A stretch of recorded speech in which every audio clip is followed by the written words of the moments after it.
Assalamualaikum warahmatullahi wabarakatuh. Sugeng enjeng lare-lare. Kados pundi kabaripun? Mugi-mugi sae nggih. Balik maneh ing pasinaon basa Jawa. Dina iki awake dhewe bakal sinau babagan crita wayang Yudhistira. Crita wayang sing bakal diandharake kajupuk saka buku remen basa Jawi kelas sekawan. Cobi dibuka bukune, kaca selikur nggih lare-lare.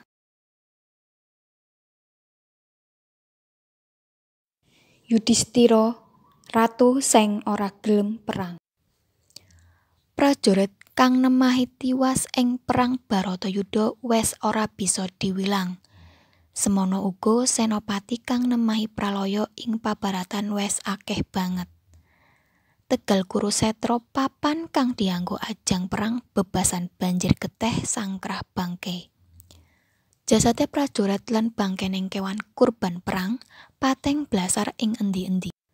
Kadang Kurawa wis akeh kang nemahi tiwas. Pandhawa isih ganep 5. Sanajan kaya mengkono, anak-anak Pandhawa Abimanyu lan Gatotkaca kabeh wis gugur ing palagan. Paman Prabu, kadang Kurawa sampun telas kantun kula kalian Paman Prabu. Salajengipun kados pundi Paman? Mengkono ature Prabu Duryudana marang Prabu Salya. Inggih anak Prabu, kantun kula kalian panjenengan. Enjang menika pon bopok sampun ngrasuk busana sarwi pethak. Pratandha pon bopok sampun siyaga madeg Senopati anak Prabu. Kasinggihan Paman. Sumangga Purbawasesa kula aturaken. Nasib kraton Astina ing ngajeng wonten ing asta panjenengan Paman.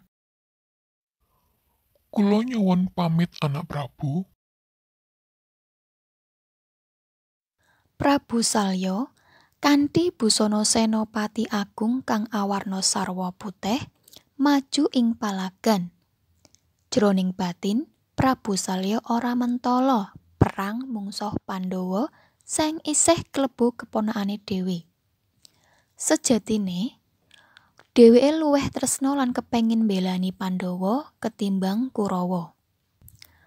Mula nalika dheweke ngusiri Senopati Agung Astina, Adipati Karna, dheweke sengaja nggetap jaran kreta perange nalika Adipati Karna nglepasake jemparing marang Arjuna.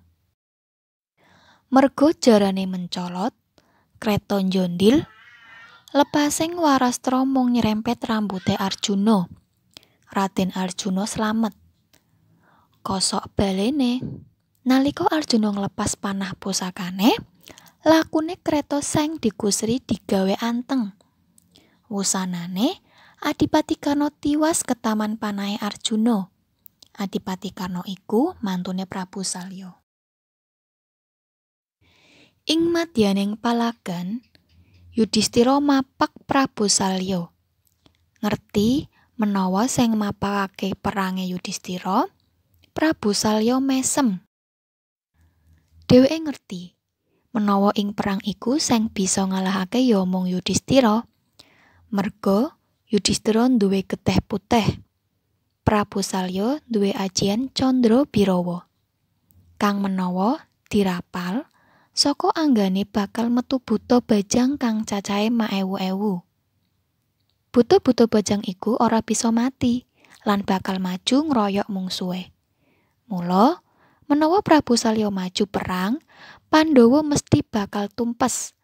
Dene sing bisa ngalahake ya mung satriya kang duweni geteh putih yaiku Yudhistira. Buta-buta bajang iku sawise metu saka anggane Prabu Salya, ora gelem mateni Yudhistira. Nanging malah ngrewani. Kosok balene, kasektene Prabu Salya bakal ilang menawa putu-putu bajang iku wis metu saka anggane. Putraku anak Prabu Yudhistira. Wonten menapa anak Prabu majeng ing pabaratan? Pitakone marang Yudhistira. Inggih Bapa Paman. Kula kapatah dados Senopati Agung Pandhawa. Kula badhe perang mapakaken paman. Monggo anak Prabu. Kula mboten saged perang paman. Lho, lajeng keprepon anak Prabu?